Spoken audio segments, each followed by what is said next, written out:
இந்த போஸ்டர் பார்க்கும்போது அல்லது இந்த படத்தை ட்ரெய்லர் எனக்கு முன்னாடியே உங்களுக்கு முன்னாடி கொஞ்சம் போட்டு காட்டினாங்க. இதில் ஒரு பெண்மணியை மையமாக வைத்து கதைகள் என்பது மிகவும் குறைவு. எங்கள் வாத்தியார் எடுத்துக்கிட்டு இருந்தார் தைரியமாக, வேறு யாரும் எடுக்கிறது இல்லை. அது மாதிரி வீட்டில் எல்லார் வீட்லேயும் பெண்கள் ராஜ்யம்தான் இருந்தால் கூட அது என்னமோ தெரியல, சினிமாவில் அது நடக்க விடாமலே பண்ணிகிட்ருக்காங்க. 1-2 பேர் தான் நல்ல இயக்குநர்கள் என்று சொல்லக்கூடியவர்கள் மட்டுமே துணிந்து அதை செய்து கொண்டிருக்கிறார்கள். இந்த ட்ரெய்லரை பார்க்கும்பொழுது அதுவும் என்னன்னா ஒரு காலேஜ் படிக்கிற பொண்ணுடைய கதை மாதிரி கூட தெரியல. அது ஒரு தாயின் கதை என்பது தெளிவாக தெரிகிறது. அதையும் ஒரு ஆக்ஷனையும் சேர்ந்து மிக்ஸ் பண்ணியிருக்காங்க. எப்படி பண்ணியிருக்காங்கங்கிற முழு படத்தையும் பார்க்கும் பொழுது தான் நம்ம உணர முடியும். இதில் நந்தா அவர்களின் தொழில்நுட்பம் தெளிவாக தெரிகிறது. அதில் அவர் சொல்லிகிட்டு இருந்தார், இந்த வழக்கமாக போடும் படாடோபம் பெரிய ரிஃப்ளெக்டர்ஸ் அதெல்லாம் பண்ணல நான் அப்படின்னு.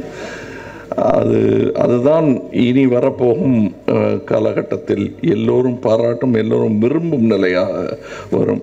ஒரு 4000 பேரை வச்சு எடுத்த சினிமாவே 200 பேர் பார்த்தா போதுங்கிற மாதிரி இல்லாமல் சின்ன குழு செய்ததை கோடிக்கணக்கான பேர் பார்ப்பது தான் எங்களுக்கும் பெருமை, கலைக்கும் பெருமை. அந்த நிலை வந்து கொண்டிருக்கிறது. தொழில்நுட்பம் முன்னேறி கொண்டிருக்கிறது. நிறைய பேருக்கு வேலை வாய்ப்பும் சிறிய சிறிய குழுக்களாக அவர் பணிபுரியும் நிலையும் வந்தாக வேண்டும் என்பதை நல்ல செய்தியாக சொல்லுகிறேன். இவர் எல்லாம் கெட்டதே சொல்லுவாருங்க, சுனாமி ஒரு வந்துருச்சு அப்படின்னு சொல்லிடக்கூடாது. இது நல்ல ஒரு செய்தி, நல்ல ஒரு நம் தொழிலுக்கு நல்ல ஒரு விஷயம்.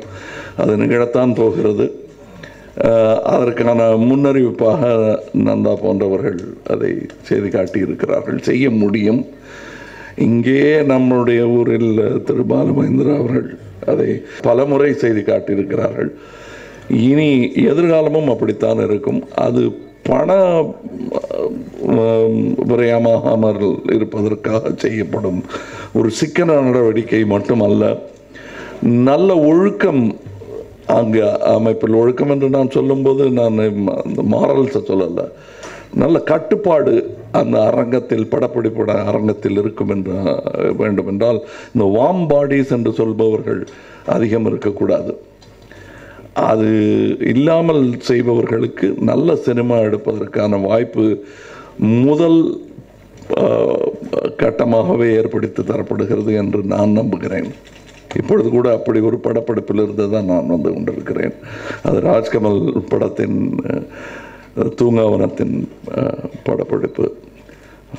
அதுக்காக தூங்காமல் வேலை செய்கிறோன்னு இல்லை, 99 தான்.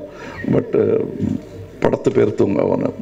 நான் இங்கே வர வேண்டும் என்று விரும்பி கேட்டதற்கு காரணம் அனுஹாசன் மட்டுமல்ல, இங்கே நந்தா அவர்கள் அதை மிகவும் விரும்பினேன் என்பதை அவர்கள் சொன்னார்கள். நல்ல இளம் கலைஞர்கள் என்பால் அன்பு வைத்திருப்பது நான் ஒரு அட்வான்ஸ் புக்கிங்காக நினைத்துக் கொள்கிறேன். இளம் டெக்னீஷியன்ஸ் என்னை பார்த்து நல்ல கலைஞர் என்று சொல்வதும், சின்ன பிள்ளைகள் என் படம் பிடிக்கும் என்று சொல்வதும் எனக்கு இன்னும் கொஞ்சம் நேரம் இருக்கிறது என்பதை தெளிவுபடுத்தும் உண்மையாக நான் ஏற்றுக்கொள்கிறேன்.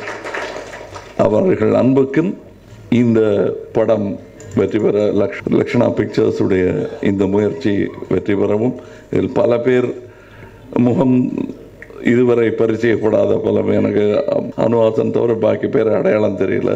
ஆனால் இந்த படம் முடியும் பொழுது அவர்கள் எல்லோரும் தெருவில் நடக்க முடியாத அளவுக்கு பாப்புலரான நடிகர்கள் ஆவார்கள் என்று வாழ்த்து கடமைப்பட்டிருக்கிறேன்.